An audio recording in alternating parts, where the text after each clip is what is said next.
Hello people, welcome back to mini vlog.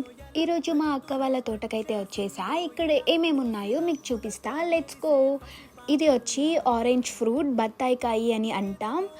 Next ఇది జామకాయ చెట్టు, గోవా ఫ్రూట్. నేనైతే ఒకటి తీస్తున్నాను, మీకు ఎలా ఉందో చూపిస్తాను, చూడండి. నెక్స్ట్ ఇది నిమ్మకాయ చెట్టు, అంటే అన్నీ లేవు, ఎక్కడో ఒక చోట జామకాయ చెట్టు, నిమ్మకాయ చెట్టు ఇలా పెట్టాం. ఇవి చూడొచ్చు, చాలా చిన్నగా ఉన్నాయి. ఇంకా నెక్స్ట్ మీకు కనిపించేది మామిడికాయ చెట్టు. ఇప్పుడు సీజన్ కాదు కాబట్టి లేవు. అండ్ నెక్స్ట్ బనానా, ఇక్కడ చూడొచ్చు మీరు, పచ్చిగా ఉన్నాయి ఇంకా అవి. నెక్స్ట్ పపాయ, ఇది ఇక్కడ మాగింది కదా, అది తీద్దామని చెప్పేసి నేనైతే తీస్తున్నా. నెక్స్ట్ ఇది ఉసిరికాయలు, ఒక చిన్న కొమ్మకే చాలా అయితే ఉన్నాయి. అండ్ నెక్స్ట్ మనకి ఇష్టమైన స్వీట్ కార్న్. సో ఇంతే ఫ్రెండ్స్ ఈ వీడియో మీకు నచ్చితే please like, share, comment and subscribe to my channel Divya Chronicles. By by.